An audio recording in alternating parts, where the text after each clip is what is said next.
This episode is brought to you by Peter North's Splashmaster Showerheads, the only showerhead that finishes strong.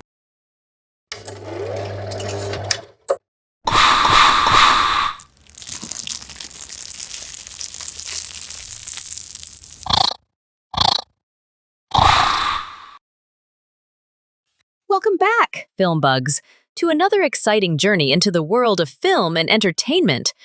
I'm your host, Lila Filmington. And Lil Jimmy.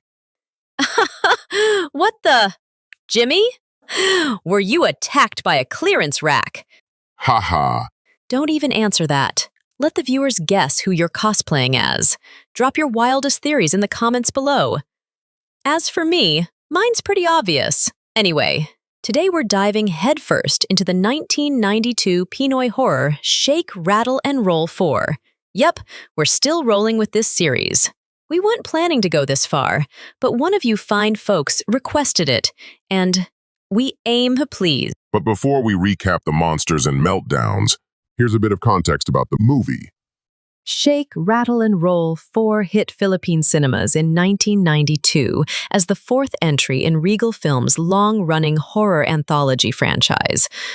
As with previous installments, this film is made up of three standalone horror segments: Ang Guro, Ang Kapitbahay, and Ang Madre. The anthology was directed by the legendary duo Peque Gallaga and Reyes, known for their distinct visual style and love for blending folklore with gritty realism.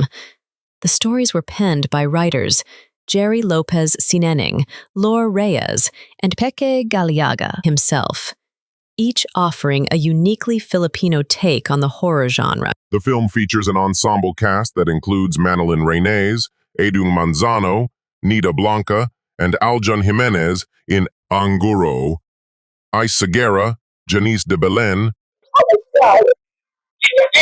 and Vangie Labalan in Ang Kapitbahay, and Gina Alajar, Mendoza, delas, and Melendez in Ang Madre. With a mix of horror, camp, and cultural commentary, Shake, Rattle, and Roll IV stands as a classic example of early 90s Pinoy genre filmmaking, full of practical effects, heavy moral lessons, and the kind of eerie atmosphere that only Regal horror could deliver at the time. The recap. Let's dive into the first tale of Shake, Rattle, and Roll IV, and it is juicy, messy, and straight out of a high school fever dream. It's called Guro, or as I like to call it, I fell in love with my teacher, and all I got was this traumatizing lab experience. So our main girl, Jody Abisamis, is deep in the throes of teen obsession. She's crushing hard on her chemistry teacher, Mr. Zerudo, played by Manzano, constantly daydreaming about him in class. Girl's basically starring in her own telenovela fantasy, while everyone else is trying not to set the school on fire. Speaking of fire, enter Mabu, the king of the friend zone and future arson suspect. Exactly. Mabu, played by Jimenez, is Jody's classmate / not-so-secret admirer. And he's not vibing with Jody's professor fantasies. So what does he do? Channels all that teen angst into rogue lab experiments that almost roast the dean, played by Nida Blanca, queen of elegant disapproval. And Mr. Zerudo just calmly drops a better luck next time. Like, sir, are you rooting for the explosion? There's tension here, so Jody and Mabu gotta stay late in the lab to make up for all her imaginary honeymooning and his fire starting. He's got pyro problems and no one's talking about it. Anyway, next day, guess what? Another daydream. This time, Jody and Professor Zerudo are getting married. It's all soft lighting and bridal vibes until, bam! His face melts into something that looks like he just snacked on adobong pusit with extra ink. She wakes up, screaming internally, and her bestie, played by Sunshine Cruz, shows up to casually admit she likes the professor too. Girl, we are in a horror movie, not The Bachelor, Lab Edition. That night during remedial class, the bestie flirts her way into an early death. Because, surprise, Professor Zerudo is a literal monster. He transforms into this horrifying, hairless meatloaf beast. Imagine if a werewolf fought a barbecue grill and lost. That's the vibe. Jody runs to tell the dean, but of course no one believes her. Before she can say acid burn, the professor strolls in all calm, tells the dean Jody's failing, and somehow negotiates her into another creepy 6 p.m. lab session. Cue the night scene, lights low, vials bubbling, Zerudo's mid-villain monologue when he starts transforming again. Jody's like, nope, and flings acid into his face. Does it stop him? No, it just makes him angrier and ickier. It's giving Beauty and the Beast, but he skipped the beauty part. Mabu and the dean arrive just in time for more chaos.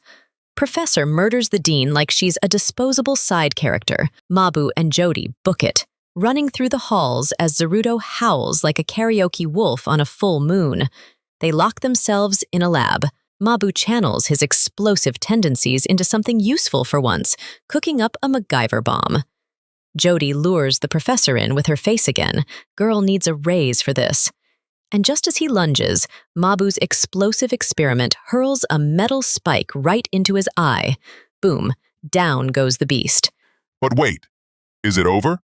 Of course not. Smash cut to one last Jody daydream. This time, she's marrying Mabu. Cute, romantic, until Professor Corpse grabs her ankle. Surprise encore, Mabu whips out a wooden stake like he's been waiting for this moment and ends it for good. Stake to the heart, plus wedding bells.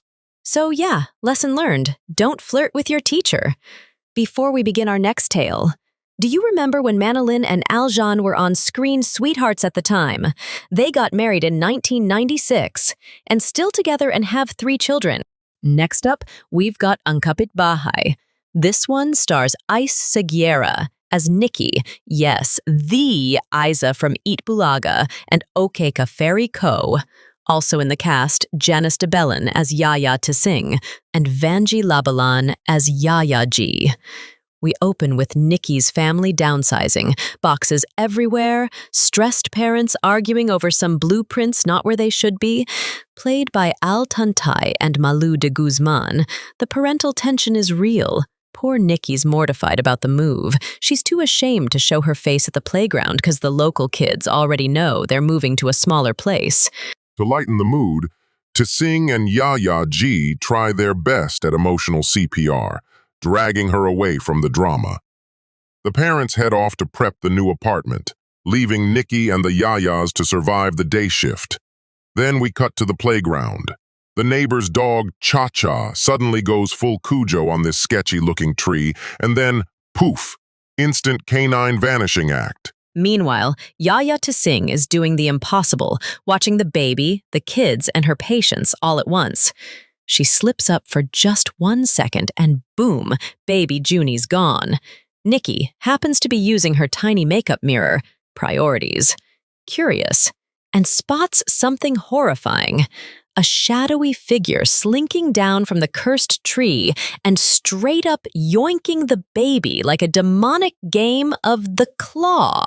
Daycare canceled. Forever. Everyone freaks out. Police show up. Parents are furious. Tissing gets interrogated with a side of ass whoopin'. But when Nikki says she saw something come from the tree and take Junie, nobody believes her. Classic horror move. Ignore the one kid who's actually paying attention. So what does Nikki do? She confronts the tree, alone, with rage. Then a freshly gnawed bone fell in front of her, and understandably, she runs like hell. Later that night, Nikki talks to Yaya G, who's like, oh yeah, that's a wheat. They're forest creatures. They usually just mess around, but now they're pissed because humans keep cutting down their tree condos. She tucks Nikki in like it's a normal Thursday. Cut to later that night. Nikki hears something downstairs.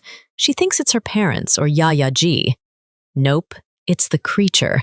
She gets cornered by it, books it upstairs, and then, bam! Sing grabs her, now completely unhinged and wielding a knife like she's auditioning for The Shining, Subdivision Edition.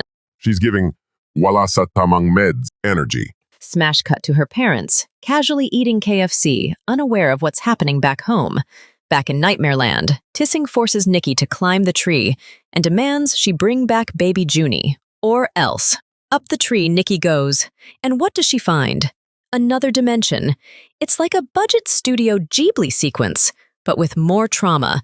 She finds this wooden jail full of missing kids, maybe even macaw, and tries to break them out. The Wit-a-Wit shows up, and things get chaotic again. Meanwhile, back on the ground, the security guards are like, should we stop her?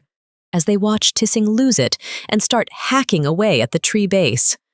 Turns out the tree and the Wit-a-Wit are connected, and the creature starts feeling the pain of the attack.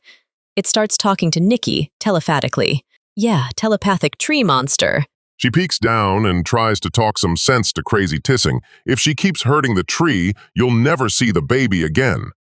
She talks to the Wit-a-Wit and pleads to let everyone go. She promises to do whatever it takes to protect the tree, all trees. Tree diplomacy for the win. A magical vine swoops in, like Mother Nature's Uber, and starts returning the missing kids one by one. Yaya G finally wakes up from her century-long power nap, just in time to witness Nikki descend like a plant-powered queen. The parents arrive. Baby Junie gets handed back to a now strangely calm and collected Tissing, who's apparently snapped out of her demon nanny phase like it was just a bad PMS day. Next day, Nikki says her goodbyes to the now normal Yaya Tissing. The tree's still standing, the kids are all safe, and no one turned vegan. But hey, at least everyone learned to respect the freaking forest. So what's the moral, kids?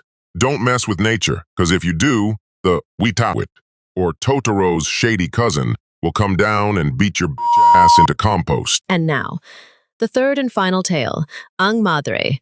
This one stars delas as our neighborhood rap queen Astrud, Gina Alajar as Puri, Mendoza as the cute but nosy kid Tex, and Miguel Rodriguez, aka the Philippines' Christopher Reeve, as the dashing but mysterious Dr. Apple. We also got horror royalty. Bella Flores as Mama Monang, Lilia Kuntapai as the creepy Aling Ilia, and Aiko Melendez as Sister Mary John. It opens with Astrud rapping to her neighbors like it's open mic night at Barangay Idol. But later that evening, weird noises kick in. Screams, wings flapping, and there's Aling Ilia creeping around like she just got summoned from a shake, rattle, and roll audition. And when we say wings flapping, we're talking pterodactyl on steroids levels of wingage. Next morning, bodies are found. Insides missing. Classic Manananggal M.O. At the clinic, Astrud tries to sell her blood, hustles real, while Tex gets his daily checkup. Puri's already convinced there's a Manananggal on the loose, but Sister Mary John shuts that down real fast. Mama Monang backs Puri, but the room really perks up when Aling Ilia walks in holding some mystery package wrapped in brown paper like it's Manananggal Prime Delivery. Everyone starts gossiping the moment she leaves. Suspicion? Gossip levels. Fiesta mode on. Back home, Astrud drops more bars and announces she's got a legit gig at the Night Tripper Bar. That night, she and Puri are mid-chica when the creepy noises start again. Aling Ilia's out wandering and gives Tex a mini heart attack. Everyone rushes outside and, bam! Puri and Astrud spot the Manananggal stuck on a janky rooftop antenna. Meanwhile, Tex stumbles on the creature's other half chilling in a nearby scrapyard. Casual.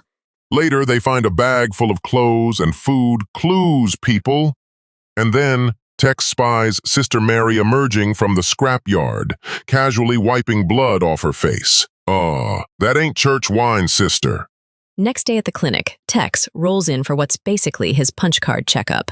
One more visit and he gets a free colonoscopy. Cannot be claimed until 40. But before he can even sit down, chaos erupts outside the clinic. Mama Monang storms through with a bolo like she's leading Purge, Barangay edition, rallying an angry mob. They march to Aling Ilia's house, drag her out, and start wailing on her like she owes everyone in town right. Dr. Apol finally jumps in to break things up, trying to calm the situation. Meanwhile, in the background, Sister Mary John is just casually licking a blood sample like it's her favorite flavor of dirty ice cream. When she finally sneaks to the front of the mob, Tex sees her and yells, "She's the Manananggal!" But Puri quickly shushes him. Smash cut to Night Tripper, MC Astrude's debut night. She's on the mic, spitting bars and sneak-dissing Tex mid-verse for sneaking into the bar and hoarding all the hot sauce. Dude has like 5 bottles stuffed in his backpack. Enough for 2 Taco Tuesdays. After her set, Astrude confronts him outside and asks why he's out here jacking condiments like it's an apocalypse starter pack. Tex explains everything about Sister Mary John, what he saw at the steel scrapyard, while gathering some leftover acid from the floor like it's evidence. Then, in true Tex fashion, he presents Astrude with the Philippines version of the red or blue pill, 2 unfinished pieces of balut. Sisiu or pato translates to chick or baby duck. Choose your fighter. With Astrude convinced, they ventured into the abandoned scrapyard where Tex saw Sister Mary John. They hide behind rusty metal when Sister Mary shows up and performs the grossest but kinda hot glow-up ever, her transformation into a full-blown Manananggal. Chaos erupts. Astrude gets caught and mauled. Tex escapes and finds her lower half. Naturally, he douses it in hot sauce and salt. Meanwhile, Puri searches for them, but the monster hears her.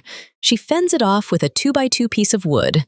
But eventually, the Manananggal turns its giant bat rage toward Tex, who hides in a concrete pipe. She tries to squeeze in, but her wings won't fit. Astrude yells for Tex to hold on. Sunrise is near, and the monster's crispy lower half is toast. Puri tries to help, but gets bitch-slapped by her giant wings. The Manananggal tries one last attack, but Tex unleashes his hot sauce soaker until the creature eventually catches fire. Just when we think it's over. Boom. Plot twist. Dr. Apol is also a Manananggal. I've never heard of a male Manananggal, but hey, we're all inclusive here. Dr. Apol lunges at Puri, but she's not about to let some flying Christopher Reeves look-alike take her down. Tex finds his lower half and goes to town with that final bottle of hot sauce on his lower half body. Meanwhile, Puri goes full action hero and blasts him with more hot sauce until the sunrise shows up and seals the deal. Crispy ending. The barrio is safe. Puri and Tex live to tell the tale.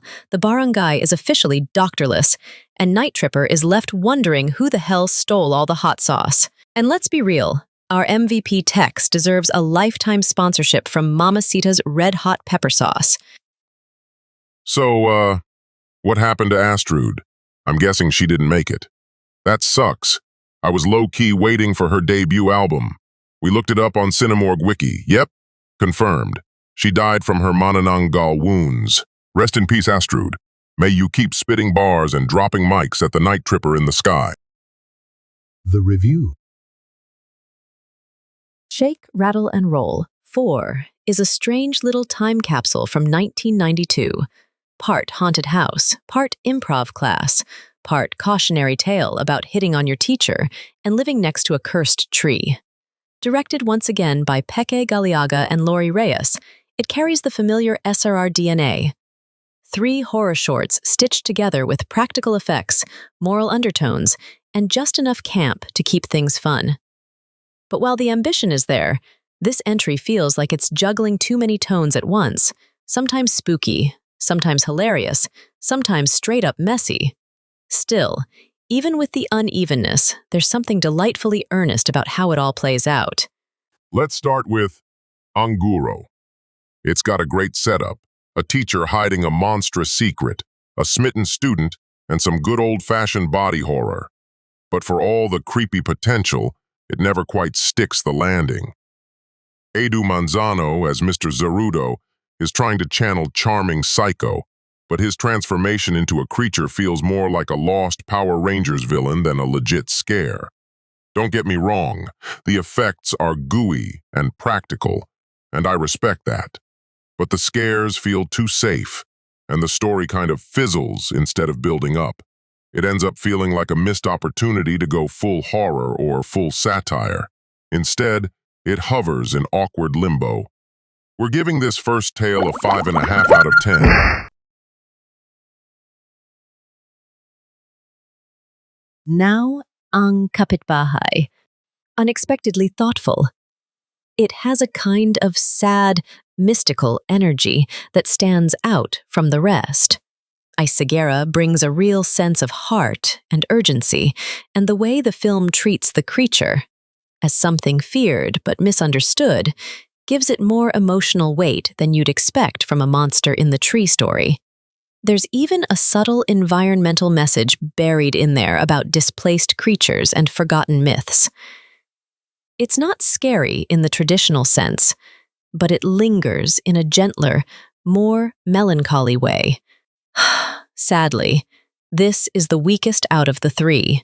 We're giving this a 4.5 out of 10. And then we get to Ang Madre, aka the segment that single-handedly saves the whole film like a Hail Mary pass lobbed by a blood-soaked nun. This one goes hard.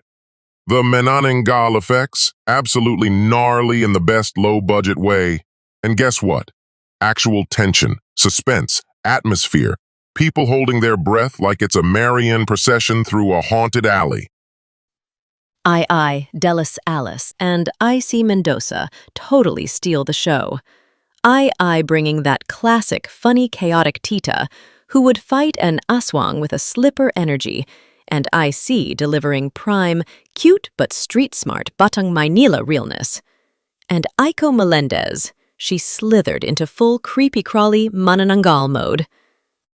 What really makes this one pop is the twist. Your usual countryside aswang tale, but dropped right into the gritty city, complete with slums, smoky streets, and a vibe that screams urban legends meet urban decay. It's gritty, funny, fast-paced, and way more confident than the first two stories. No contest, this is the crown jewel of the anthology. We at FilmBug give Ang Madre a solid 6.5 out of 10. And a bonus holy water splash for giving us nun trauma and entrails in one go. So yeah, Shake, Rattle, and Roll 4 isn't the most polished in the series. It's all over the place tonally, and the quality swings from segment to segment. But it's also very 1992 Regal Films in the best way. Earnest, messy, filled with practical effects, and not afraid to get weird. It's like the horror version of a variety show. If you're into vintage Filipino horror with heart and a bit of unhinged flair, it's worth the watch. Just maybe don't expect the scares to keep you up at night. Unless you're scared of nuns, then yeah, sleep with the lights on. But enough of what we think. What does everyone else think? Please share your thoughts down in the comments section. And that's a wrap on today's episode. But before we vanish like a horror movie extra in the first 5 minutes, we've got a few final notes. Number 1. All clips are used under fair use, because lawsuits aren't in the budget. Number 2, massive thanks to everyone who's been liking, commenting, and subscribing, and ringing that bell for future videos. We see you. We love you. And number 3, drum roll, please. We finally set up our Patreon. Go check it out, and if you subscribe to one of our 3 weird and wonderful tiers, we'll give you eternal gratitude, and possibly shout-outs, postcards, and our deepest secrets. Not a guarantee. Thank you again for spending your precious unhinged time with us. This has been Lil Jimmy. And Lila. Signing off.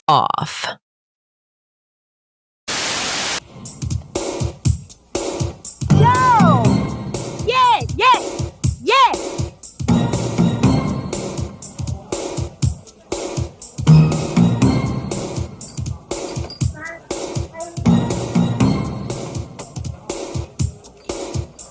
Kung ang puso ay laging malungkot at buhay ay laging may gusto, mukha mo ay wag mo ikukuno.